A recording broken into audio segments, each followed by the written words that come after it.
I'm back in the kitchen with mother-daughter cooking instructors Betty Ann Donegan and Stephanie Dietz, and today we're going to learn how to make pulled pork. Perfect for Memorial Day weekend. Yes, it is. Yes, it is. It's easy to do. It takes a long time to cook it, but it's once you get it cooked. You could leave it, right? You just leave it in the oven, let it cook. It serves a lot of people, and Steph's going to make some barbecue sauce. Oh, this is great. We're not pouring it out of the bottle. This is all homemade. No. It's really, really easy. Okay. What I have in here is some ketchup. I'm going to put in some brown sugar. This is actually a double batch that I have here. Okay. Some honey and molasses. Ooh. And then some, a little bit of syrup, maple syrup, some mustard, Worcestershire, and then all you have to do is just stir it up and bring it to a boil, and that's it, and then it's done. So it's super, wow, the hardest part quick. is just getting all those ingredients, right? And that's not even too tricky. And one of the most important ingredients is this liquid smoke. This is a smoke that's just dissolved in water. And it smells like real... Oh, yeah. It smells like a barbecue pit, right? See, I went to the Big Apple Barbecue, and they use real smokers when they do that. We don't have one of those on the set. No, we can't do that. So all we have to do is make a mixture of this, some water, and some spices. And this is a pork butt. This is called the Boston butt. Now, if I show this, you see... Quite a piece of meat here. Quite a piece of meat. You see all these muscles in here? Yes. This all connective tissue. Well, we're going to cook this, and then you're going to see how easy this is to take off the bone. Now, this is the mixture of water and liquid smoke. You just pour it over the top. Okay. And then this goes in the oven. And for about 4.5 hours, we're going to cover this with some foil, because the idea is to keep the moisture in. Now, this is a Dutch oven. Explain to me a little bit about that. It doesn't have any long handle, so that it fits in the oven. Okay. A saucepan has one long handle, and sometimes the oven door doesn't close. Right, okay. But a Dutch oven always has a tight-fitting lid and two small handles.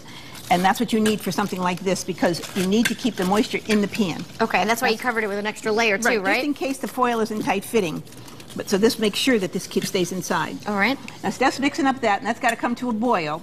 And then that's it. It's done. And that's it. Wow. So, this so goes how long do you have to cook this? 4.5 hours at 300. Okay. So after that, you just take this out. We're going to shred it, but first I want to show you about where because you said it was a butt, but it's really a shoulder, isn't it? It's called the Boston butt. Now, when they hang up the pig, they hang it by this part of, that's how they hang the pig. Okay. So years ago, in the Revolutionary days, when they were taking the pig apart, they would cut this off, and this isn't a very good cut of meat because of all those muscles, all that connective tissue.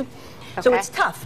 Because the further you get from the feet and the head, the more tender the meat is. Ah. So here's the feet and here's the head. So you can see this is right near both, so it's tough. Okay. So they throw it in these butt boxes, that's what it was called, and so it became known as a Boston butt. Okay. But it's really a shoulder.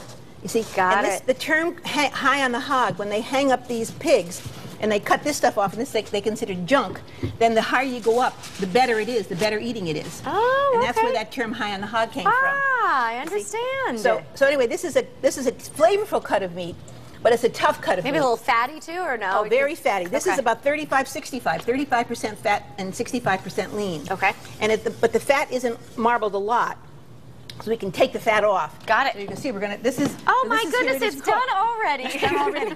Now this fat comes off. Oh my gosh, it comes right off. See how it comes off in one piece? Yes. And so underneath, this is the meat. You see, and we're just going to shred this. You see, and you see how easy it comes off. Yes. Now there is a bone in here, but the bone is very easy to get out. You could buy a boneless butt too, if you wanted to, but you can. It's so easy to get the bone out. It just comes out in one piece. And this was after cooking for about 4 hours. It just falls right off the... Yep, it just falls right... See this, how you shred it? Mm-hmm. So I'm using 2 forks, and you just shred it. Now, all you have to do is put some barbecue sauce on this, and that's it. Now, how many people is a big... a lot. It's going to feed enough, right? It's feed a lot. Now, this was about... They usually weigh about 8 to 10 pounds. Okay. And I got a big one, because I know the crew here is going to go crazy over this. They do love you. So I bought a big one, and you can also get them actually smaller than this. But I guess depending how many people you're having over, right? But the thing of it is that it's so easy to, it keeps, when I make one, I freeze it. Oh, and that's then a great idea. Yeah. Pull it out of the freezer. And then just mix it with the barbecue sauce. But you see how easy it is to take apart? Yeah, it's falling right off. About 2 minutes left. Yep. Now see, what we can do is all this fat, because this fat isn't going to render at this temperature, so all the fat is still solid here. So it separates very easily. You're not getting all the fatty stuff. So Steph's going to mix this with some sauce, and I'm going to make a sandwich for you. Oh, now, wow, it's my lucky day. We went to the Big Apple Barbecue in New York City, and that's how I learned how to do this. Well, you were saying there's all different types of barbecue, There's all different types of barbecue. We have, this is sort of like a Carolina barbecue, but there's Kentucky barbecue, Tennessee barbecue. That tends to have vinegar in it. Okay. I wasn't crazy about that. We tasted every conceivable kind of barbecue. Fun. Texas barbecue is usually beef, and it's really spicy hot. Okay. I wasn't crazy about that either, but this really spoke to me. So when we came home, this is what I decided we would do, and my students just went completely nuts over love it. it, yeah. It's just delicious. Now this doesn't have to get really, really hot. You're just kind of mixing, You're just I kind of suppose? mixing it together. So we're going to put some on here, and then you just take some coleslaw and put it on the top. Ooh la la. Now you don't have to do the coleslaw, but that's traditional. So you just take a little bit of coleslaw like that, and you put it on the top. Wow, I'm ready for And that's Memorial it. Day weekend. Yep. And these are potato rolls. Now, You can't beat the potato I rolls, know, right? so you just taste that. Well, I'm and going to give this a shot. Mmm. It's fantastic. Isn't that delicious? Oh, and it's so good with the coleslaw on top. I yeah. would have thought to put it on the side, but I like it right on top. I know. Well, I didn't know either. Because when we went to, that's how they do it. It's fantastic. Yeah. Ladies, you've outdone yourselves. Thank you so much for showing us a great recipe. You're very welcome. All right, of course, you can find it on WTNH.com.